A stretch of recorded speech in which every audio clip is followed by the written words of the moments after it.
Hi, everyone. Welcome to the webinar. We're just going to wait a couple minutes for the rest of the attendees to log on.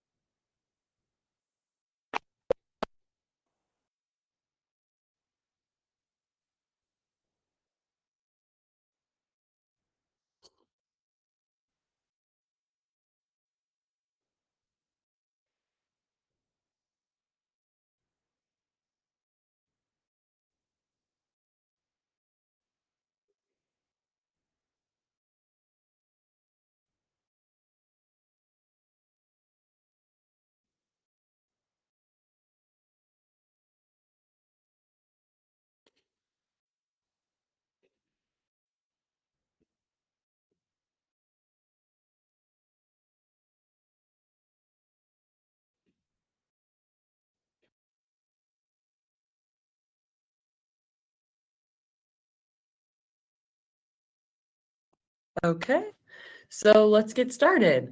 Hi, everyone. Welcome to the Advance Your Test System collaborative webinar presented by Rexgear and Knick. My name is Bella Segovia, and I'm one of the sales engineers here at Rexgear.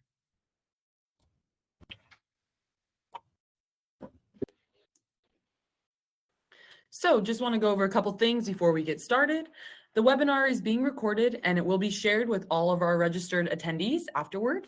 All guests will remain muted during the presentation, and after the presentation is finished, we will have a Q&A session at the end. So please feel free to jot down any questions you may have or use the chat box throughout the session. If you experience any technical issues, make sure to try to refresh your browser or check your internet connection. So let's start off introducing the companies that will be presenting today. We have Knick Interface. Knick specializes in providing electrical measurement solutions for demanding applications with a focus on high voltage DC environments. Their products are engineered and manufactured in Germany and include high voltage transducers, sensor transmitters, signal conditioners, and signal multipliers. With industry-leading electrical isolation technology, products are optimized for high power application needs seen in testing and manufacturing environments. And our company, Rexgear, is the main partner and distributor of iTech electronics in the United States and Mexico.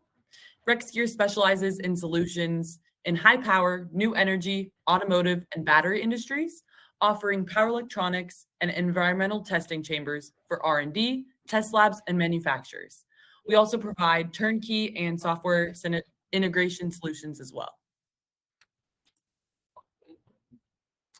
For today's speakers from Knick Interface, we have Steve Allard, who is their general manager. He has over 25 years of experience with helping to solve challenge control applications in manufacturing and the industrial environments. We also have Louis Feliz from Rexgear, who is our sales director. He is a technical leader with over 20 years of experience in the power testing industry. Now moving on to today's agenda, we're going to start off by going through power hardware in the loop applications, moving on to test system integration, battery cycling applications, cell module pack cycling, and then finally software application. Now I'll be kicking it off to Louis. Thank you, Bella. So we'll start with modeling in power hardware in the loop applications. As you know, hardware in loop, it's typically done in a software environment. We're bringing that into real life. So typically, a model is used to simulate the behavior of a real component, right? Some applications could be BMSs, they could be PV inverters, batteries for electric vehicles, batteries for commercial products, etc. And these models allow you to test each product through software control environment through different scenarios without needing a physical component such as a battery pack or a module, solar panels, etc. So bearing that in mind, when you start running your models in a power hardware in the loop application, typically they're done in a real-time simulation. So most models allow for the simulation of the component behavior, how a battery operates, a solar panel, a PV inverter, a motor, etc. And it enables the engineers to test and validate different algorithms and hardware in the same way that they would be tested in a real world application. By using these models, you can also explore a wider range of test conditions and scenarios faster and at a lower cost than physical testing. Why is that? Because you have one single piece of equipment that, let's say you want to simulate multiple types of batteries, you don't have to have 5, 10, 15 different types of batteries at different capacity. You need to charge them. You need to set them to the right testing condition. With an instrument, you can just reset right off the bat.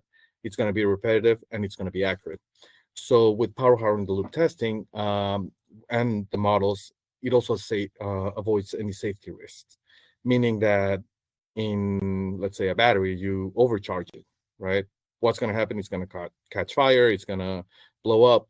With a piece of equipment, you remove that type of hazard and you allow to do fault conditioning. The solution for most of these applications, especially in DC and high voltage that this webinar is about, is going to be our model 6600C. It can go from 42 kilowatts in 3U, and more importantly, it can be up to 2,250 volts or 1,200 volts, or you can also put those in series to get to higher voltages with a common ground. These power hardening loops application allows you to simulate real-world high-power complex testing, right? Such as EV, energy storage, renewable energy, and so on.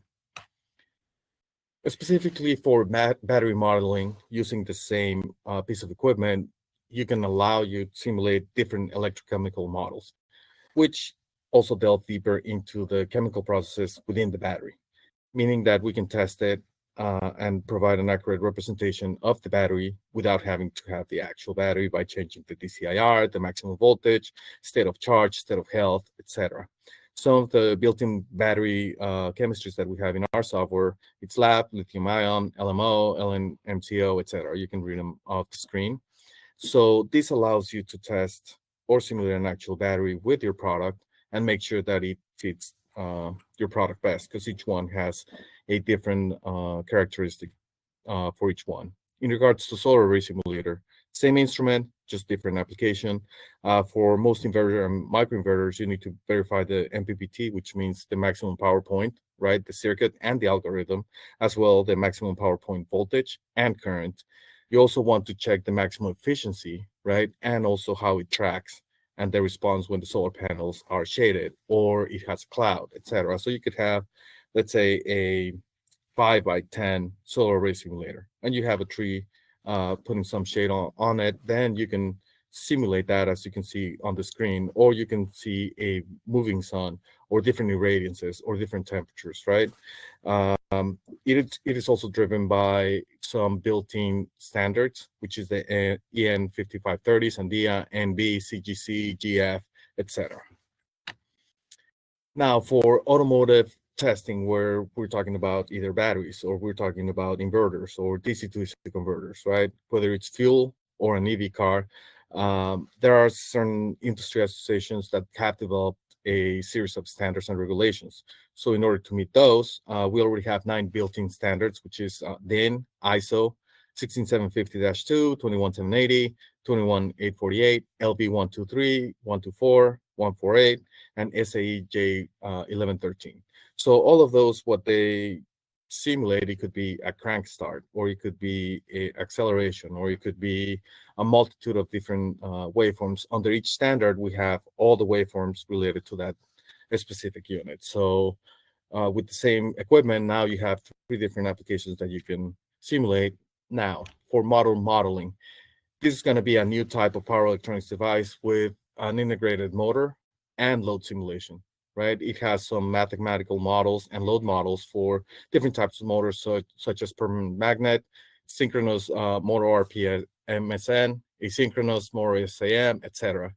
The model that we provide, it's computed by multi-core high-speed processors, so it allows you to do accurate simulation of motor and load characteristics under all types of working conditions, and also PMW variable frequency drive conditions. So this is ideal for motor inverter testing with fault simulation. Like I said, instead of using a dyno, which it's a mechanical motor, you can do an electrical motor modeling, right? Now, I'm going to hand it off to Steve and Knick so he can start talking about our applications and how both products marry each other. Thanks for the handoff, Luis, and the introduction, Bella. If I can get the next slide, please. So we're going to talk a little bit about how we play into these hardware in the loop applications. Primarily, it's with high isolation signal conditioning and conversion. You can see in the diagram here our P27000 between the battery or motor model and the high voltage load. So why is this important? I think first and foremost, our products provide a high level of electrical isolation, either at a 1 kV level, 1500 volts, a little over 2000 volts. And so depending on the power requirement of the application, we can provide you a component that will safely transfer signals from one side of the loop to the other. The other part that I think is equally as important is the signals themselves. So you might need something, standard signal converted to an exotic signal. You need it done in a fast way, and you need it done in an isolated way. That's where a product like this can really come in handy. Luis mentioned that often there's simulations in these loops, but in addition to the simulations, often you'll find that there's actually high voltage equipment at either or both ends of the loop. In this case, and what you see in the model, you see a battery or motor model on one end, on the input end, and an HV load on the output end, meaning that you have the possibility for two high-powered systems. So what that means is when you have a signal conditioner, it's really important that not only do you have the isolation at the input, but that you have the isolation at the output as well, because you don't know what side you might need to protect. And in this case, with the model shown, you're actually needing to protect both sides. In addition, I mentioned speed. You can see with this product here specifically, we've got a T90 time, which is defined as the time it takes for 90% of a change in input to be read at the output. We're doing this in the microsecond range and doing it accurately. And accuracy here is defined as in terms of gain error. So what we're saying is that there won't be any more than a 0.08% error in the transformation between the input and the output. If I can get the next slide, please.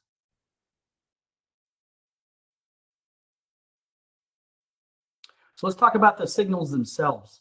So I mentioned both standard and exotic signal conversion. So it could be something as simple as taking a 0 to 10 volt signal and just transferring it across isolation to again 0 to 10 volts or something standard like 4 to 20 milliamps. Okay, those would be what we would call standard applications, and to do so with the amount of isolation required. But there's also the potential here for transferring exotic signals. So what do we mean by exotic signals? I have a couple of examples here. One would be RTD simulation. So simulating a resistance change with a temperature element. Instead of having having to cycle, let's say, hundreds of degrees in a model, you can simply play with the resistance and model that change of temperature. This saves complexity, it saves cost, but you have to have the hardware that is able to read that and to transfer it again in high voltage environments. So RTD simulation is one example. Another example is a shunt simulation. So let's say you have a BMS model and you want to see what the effect of having a shunt input to the BMS would be. So instead of having to have a large piece of metal or resistive piece of metal in your loop, you can also emulate this. So with our product, we can send millivolt signals to a BMS model or to a BMS itself, and again do so under high voltage isolation conditions, both upstream and downstream for system protection. Next slide, please. So I mentioned our P27000 being the product that we see more often than not in these systems. We do have other solutions also, but I thought if we were to highlight one of them, this would be the one to highlight. You can see here in the picture on the left with all those different inputs and outputs. This product has the ability to have a selection of up to 480 different calibrated I/O options. So what does that mean? It means that at the board level, all of those are already calibrated and fine-tuned, so that no adjustment or calibration is needed. And again, with that 1,000 volts of isolation at the input and the output. Those configurations are capable by accessing onboard dip switches, which you can see there in the device. So you simply just get a small screwdriver and flip the dip switches accordingly. we've got a really neat app. You can see it here on the right side, the very soft software that allows you to type in what you want your desired input and output settings to be. And then it just shows you very simply what the dip switch configuration is, allowing you to make that configuration yourself. So the flexibility with this product, in addition to what I was talking about with speed and accuracy, makes this a great solution for hardware in the loop applications. Next slide, please. So we're going to move on to the second application that Bella talked about at the intro, and that's what's known as battery cycling. So a battery cycler is a piece of equipment that just simply charges and discharges rechargeable battery systems. So this can be done for a variety of reasons. For testing purposes, maybe you want to get some initial curves as to the quality of the energy storage system that you're testing. It also helps to define end of life planning, just to see how many charge cycles this system would be capable of. In addition to testing, I find it interesting that you're also finding these systems at the end of EV production lines. So what they do is they'll use this equipment to charge the vehicle before it rolls off the line and into a dealership. So it's analogous to filling up a gas tank, a repeatable amount. So these, not only are these systems used in testing environments, but they're also used in production requirements. So why are we talking about this with Knick Interface? Well, these are high voltage DC systems, which means it's right in our wheelhouse of the applications and use cases that we would be dealing with. The voltage itself would be defined by the number of cells, which would be either in stacks or strings with these energy storage systems. And as they're connected in series, the voltage increases. And when voltage increases, you're needing to deal with more electrical isolation. So we're seeing 1,000-volt applications, but quite honestly, we're starting to get more involved in applications for cycling at the 2,000-volt and even approaching the 3,000-volt level for testing environments. And in addition to battery cycling, there's also other hardware, especially on the EV side, that is tested in similar systems, and things like e-axles would be something to reference here. Next slide, please. So I wanted to just show you a quick visual of the three use cases that we see within a battery cycling system. So you can see our transducers there highlighted with the pictures of the P41,000 and the P42,000. You can also see the corresponding Rexgear equipment there as well that you would find. So just want to give you a visual here, and then what we're going to do is break down the applications one by one. Next slide, please. So those applications are as follow. We're going to talk about voltage balancing, okay, and that's also known as equalization voltage, to make sure that the cycler is at the same voltage as the battery. Application 2 will be the transfer of the information from the cycler, so the voltage and current information, to either a DAC, which is an acronym for data acquisition system, or it could be to a PLC, or even to a display for auxiliary viewing purposes. So it's taking that high voltage information and safely bringing it over to your outputs, your output devices.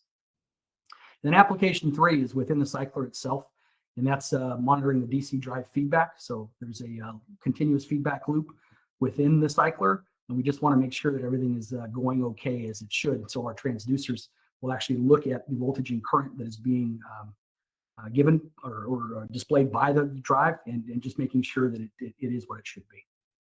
Next slide, please. We'll go to application number 1. So this is what I was talking about with equalization voltage. So you can see here that our transducer would be between the battery and the battery cycler to ensure that the voltages are the same.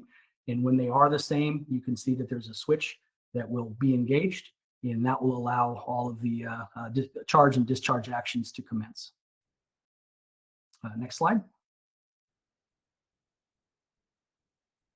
Application 2 will be taking all of the data and the testing that's done in the cycler and bringing it to data acquisition, as I said, or to a PLC, more for control purposes. The data acquisition system would be more for data collection, which would be used to record all the test data for continuous improvement, for condition monitoring, for those types of things. The PLC would be more on the control side, of course, and maybe more in line with what I was talking about with battery cyclers being used at the end of production lines for putting together a consistent charge across all vehicles that come off the platform. One thing to mention here is you see both P41,000 and P42,000. So we talked about P42,000 being involved with the equalization voltage for application 1. In this case, you can see an input from 600 volts to 2,000 volts, and then with a corresponding safe standard output of either 4 to 20 or 0 to 10 volts.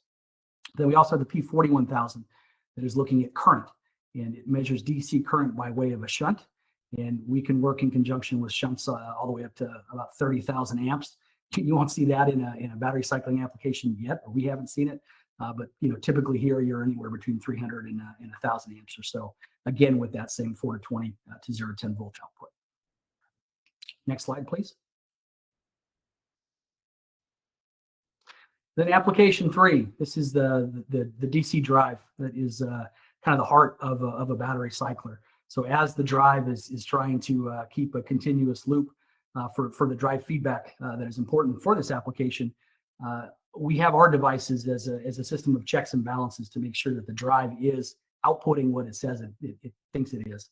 And so once that's confirmed, that loop can safely deliver the information and the drive feedback that it needs for the system to be doing what it does. Luis, can I go back to application 2 real quick? There was one point that I failed to bring up. Thank you. With data acquisition, I just wanted to bring up here that there's a term front ending that we hear quite often, and that's our part of what we do in conjunction with data acquisition systems. So a lot of data acquisition systems, they do have high voltage capability, but there is a limit as to what that capability is. So what we do is we front end these data acquisition systems with our devices, allowing the voltage capability or the isolation capability of the data acquisition hardware to reach a level that it just can't reach on its own. So let's say the data acquisition system tops out at 1,500 volts. If you put some of our highest high voltage transducers in place with them, that'll almost bring the capability of the data acquisition system to somewhere around 5,000 volts, making this important hardware capable of handling a lot more applications than it could on its own. Thank you. If we can go 2 slides, please. So battery cycling, we were talking about 2 products, specifically the P41,000 and P42,000. Just want to go through very quickly what these devices do. So we talked about it enables safe and accurate performance evaluation and the high voltage isolation. These products themselves are designed for voltages up to 2.2 kV. And when we talk about isolation, for us, that's continuous isolation. There's some confusion in the industry as to the difference between a test voltage specification and continuous isolation, and whether or not a test voltage is enough to safely protect equipment. And we don't believe so. We believe that you have to have that continuous isolation rating at whatever your application is to truly be safe. So you'll see with us when we talk about isolation, it's always continuous isolation. In this case, 2.2 kV. Again, a microsecond level response time from input to output, and again, a very high accuracy system. And then with standard outputs, again, 4 to 20 milliamps, 0 to 10 volts. We can do bipolar voltages and currents as well. So if you're looking to measure, negative 2,000 to 2,000 volts, we can take the output to negative 10 to 10 volts or negative 20 milliamps to 20 milliamps. Next slide, please. Here's kind of the hierarchy of our components when it comes to isolation. So this is a pretty simple chart that illustrates the capabilities. So you can see here where the P41,000 and P42,000 fall in line. It's right at that 2,200 volt. The x-axis shows the isolation, continuous isolation at 2,200 volts. The y-axis shows that it has a measurement capability up to 2,200 volts as well. So here, depending on the application requirements, we would just choose the appropriate transducer and maybe upsize it a little bit for safety purposes, such that if it's a 1,500 volt application, we might choose the 2.2 kV level. If it's a 3,000 volt application, you can see from there, our P4100 series gets up to 3,600 volts. And then for even higher voltage applications, our P50 series, we're able to do voltage and current measurements at the 4.8 kV level. And we talked about test voltage. It's also an important specification for us. In this case, With like the P52000, our test voltage rating is all the way up to 18 kV for a period of 60 seconds. Final slide, please. Just wanted to, since we're talking about testing applications, just make quick mention of a new product that we have that we're starting to see some really interesting use cases and interest within these industries, battery, EV, and that's for our SIL 2 certified P45000 series transducer. So this is a voltage transducer at the 4 kV measurement level and isolation level. Again, standard output. So just like the other ones we were talking about with the specifications. What makes this one different is the SIL 2 rating, which makes it functionally safe certified. So as companies are starting to put more and more into their safety requirements for test cells or cycling or recycling to make sure that a battery is completely discharged before handling, or battery assembly, they're putting together safer and safer systems. So our product allows for the peace of mind that this product has already, been shown to be a very, very, very high MTBF unit, and eliminates the requirement for hardware redundancy. So we can put this one now in that same category. It is as you saw with the other transducers, and it will fit right between the P4100 and the P52000, but now also giving you the SIL certification. Thank you.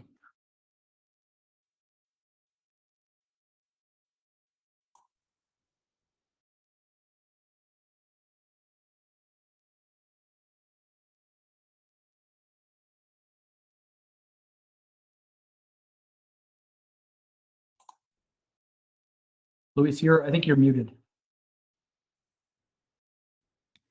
My apologies. So thank you, Steve. So bringing it back to cell cycling in conjunction with all the voltage transducers, current transducers, our equipment allows you to test, especially in cell, from, let's say, 5 volts, 6 volts, 10 volts, and then in a single unit or channel, we can do up to 1,000 amps, and then just go from there. One important test that you need to perform on cell cycling specifically, it's live test, right? That's when the capacity declines to 80% or below of the original specs, and then that's considered the end of life of the battery. It can be calculated by the cycling charging and discharging, some of the factors that affect battery life, its temperature, frequency of use, dynamic operation, etc. So with our equipments, you can test the pulse charge. You can also test discharge modes on either CC, CV, CP, etc., according to the ISO standards for cell cycling. Then we move on to module cycling. That's when you have a string of cells into a module, right? And it could be multiple in series and multiple in parallel, so you can increase the voltage or the current as they go. And we provide non-regen and regen solutions where we can both synchronously monitor the voltage and temperature with the help of Knick's transducers in each cell in the module while testing the performance of the overall module. Some 3C battery testing, we can obtain the module parameters either by SM bus or CAN, and the module cells. For power battery module testing, we can also provide complex road condition simulation, and that can be translated to an EV. It could be translated to agricultural truck, or it could be an actual performance of a commercial component. Now, pack cycling, we start going into higher power. So we started at cell that it's fairly low power. Some cells are fairly big at a few hundred watts. Then modules, it's from a few hundred watts to a few kilowatts. And then we start going into either 10 kilowatts, 15, 20, 100 kilowatts pack cycling. When you go into ESS, that's when you're talking about hundreds of kilowatts. All of our products are scalable, are also parallelable, and without any loss of performance due to the communication that we use between the master and the slave units, or primary and secondary. Our battery systems can not only meet the basic charge and discharge testing, but also complex applications like I mentioned, like battery packs for EV. Let's say you're driving your car and you want to make sure that your battery will allow you to give the right amount of power at the right time under our cycler, or you want to do a pack for aerospace or military defense, energy storage, etc. To us, we have enough capability and bandwidth to satisfy all those applications. It's just a matter of the right voltage current and simulation for the battery pack. We can also do message transmitting and receiving via CAN to the BMS. So what that means, again, we can go down to the module level and see how each module is responding. And you can drop a DBC file into our software that I'm going to talk about a little bit later, where you can get all the information and even make decisions off of it. To tie all this together, it's our ITS 5300 series software. The advantage of this software is that you can do either cell testing, module testing, pack testing, or you can have individual channels. Let's say you have 10 cells, one module, one pack with the same software. So that's a pretty big advantage. It has a wealth of test steps such as constant current, constant voltage, constant power, charge and discharge, DCIR, ACIR. You can reset the test. You have external I/O controls, loops, etc. Now, from there, once you capture the data, you can generate test data reporting, statistical information like watt hours for charge and discharge, energy capacity, the total distance if you're simulating an EV pack, the charge time, discharge time, and all the CAN messaging that it went through it. So with this, in conjunction with Knick's instruments, allows us to have a much richer testing environment for both power hardware in the loop and also end-of-line testing. And then all the products are just based on the specifications that you have for your battery, what type of isolation level you want to get to, and then with the conjunction of both products, you can have a full solution. One thing that you can do is that all the channels can be operated synchronously or independently or asynchronously without affecting each other. And we support third-party device controls such as some temperature boxes, current water cooling systems, etc. And you don't need to know any programming. Everything is going to be based on predefined steps, and you just set up your charge or discharge profile. So this concludes our webinar. We wanted to make it short and sweet for everyone. Bella, you can take over. Okay. Well, thank you to our speakers, Louis and Steve. We appreciate all the insight. And now we'll be moving into our Q&A session. So looks like we do have some questions already in the box, so we can get started with those. You can jump in, Steve, because those are related to you. Can you see the Q&A box? Yeah, I can see mine. I wasn't sure if you had separate ones or not, but I'll start with question number one here on my side. So the first question is related to the P41,000 and P42,000 transducers, and it says, with these two products, how are the conditioning values monitored? So I think if I'm interpreting this question correctly, the monitoring of the conditioning would actually be done at the data acquisition side. So we would be taking the values and transferring them over safely to a different system that would then do the analysis of the data.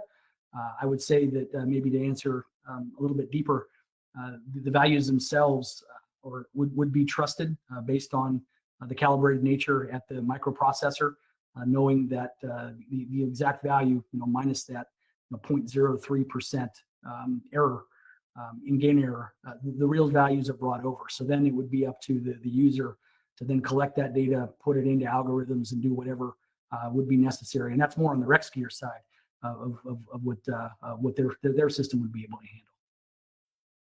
So I hope I answered that one the way that you were looking to have it answered. Luis, do you want to jump in and answer one on your side there? Sure. Question for iTech. Are they equipped with an analog input interface capable of amplifying control signals from my hardware in the loop controller? Or how does the communication work between the controllers and an amplifier? The answer is yes. We do have an analog input interface that it can be programmed to either 0 to 5 volts or 0 to 10 volts to amplify the signal. So working with the voltage transducer, they'll be measuring our output, and you can close the loop on going back, for example, to condition a signal in a battery cycler where they get the actual current. It goes back to the voltage or current transducer, depending what you're measuring, and then it can be fed back into the back of our unit to have a full hardware in the loop or power hardware in the loop system. Do you want to jump into the next two, Steve? Yeah, so next question, it's what isolation technology is used for Knick's transducers? Thank you, that's a good one, and I probably should have mentioned that in the presentation. But all of our products are based on transformer-based isolation. So we feel that this is the best way to do it. There's also optical technology out there, but we believe transformer-based isolation brings some additional benefits. And that's what all of our transducers are based on. So that ensures that there is just no chance for voltage to make it across the transformer, and where the signal is then reconstructed from input to output. The next one is a short one. It's just a yes or no question. So do the transducers and test equipment meet UL or EN approval? So that's a short answer for us. It's a yes. We are a very global company. So we need to make sure that depending on whatever country you're in, that we meet the approvals there. So for the US, of course, UL is the big one. For Europe, EN approvals are big. And then the Asian markets, of course, have other approvals. But yeah, rest assured that everything you're seeing here is going to be stamped and certified so that it meets the safety requirements of whatever country. Luis, I think maybe the second part of this is for you with the test equipment. Yep. So do you have any AC voltage simulators? About 50 kilowatts can be used for test verification for IEC 61000-4-11. The answer is yes. We start from, we have three different types of products. One, it's going to be an AC source. The other one is going to be a grid simulator in case that you want to set a voltage reference, and then you have bidirectional current, or an only one type product. The answer is yes. And we start from 2 kVA single phase all the way up to 5 kVA, all single phase, then 3 phase 6 kVA in 3U, all the way up to 21 kVA in 3U, and then we start paralleling. So in order to meet the 50 kVA requirement, it's going to be 3 of our units, right? That is going to give you about 63 kVA on those units. The voltage is going to be 350 volts line to neutral, or 606 line to line. You can program them into single phase, 3 phase, split phase, etc. And then I hope I answered that question. And the next one, it's which industry certifications and compliance standards does iTech equipment, such as its power supply and test instruments, hold? So for iTech instruments, we have EN standards. We test them to EN. We have CE. In some products, we have CSA, and we can have also UL certification on our instrument, but that's at an additional cost. It doesn't come labeled as such out of the factory.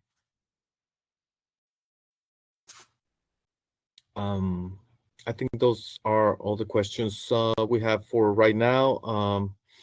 This recording will be shared with all the people who attended. There will be a link. You can download it. You can rewatch it. If you have any other questions, you can easily reach out to us either via website or through we should have shared our contact information, but that's fine. I mean, you can always go to either Knick's website or Rexgear's website, send us a note if you have any other questions, or if you have any requirements or testing needs that you may have. Okay, actually, we have 2 more questions. Do you want to answer that one while we're still here, Steve? Yeah, I guess we did have a late one come in, didn't we? Okay. So the question is, the P27000 was shown to have dip switch configurations. Does this mean it can be used in multiple applications? So yeah, the answer for that is yes. I think maybe a couple of things to talk about here.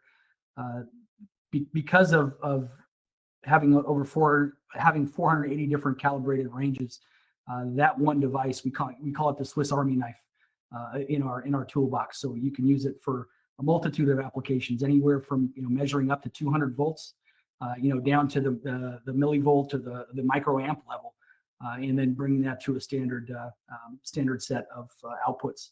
The other thing to mention with the P27000 or any of our products is if for some reason the product doesn't do what you need it to do, we have a very nice program to be able to get you custom solutions, even for small quantities. So if you're looking to do some very specific range, and you don't want the device to be configurable, you want it to be set so that nobody can make changes, we will put a part number on it and put those ranges in and bring that part number to you. So thank you for that question, because it gave me a reason to answer a different way as well. Perfect. And then the last one is regarding to iTech products, the IT6600C bidirectional unit. Can this work on their single phase input? The answer is no. The reason is that we have 42 kilowatts in 3U. We need 3-phase input. It can work on 208, but it's going to be at a derated power level. Voltage and currents will still be at full capacity, just derated on the power level. I would recommend plugging that unit into 480 volt input 3-phase. That way you have its full capability as far as voltage, current, and power. I didn't see any more questions coming in. Again, we want to thank everyone for attending. We'll be sharing these slides and the presentation shortly in the next 15-20 minutes once it's done. And Steve, I really want to thank you for your time and for this webinar. Thought it went very well. Thanks very much for having us. Thank you very much. All right. Take care. Bye-bye.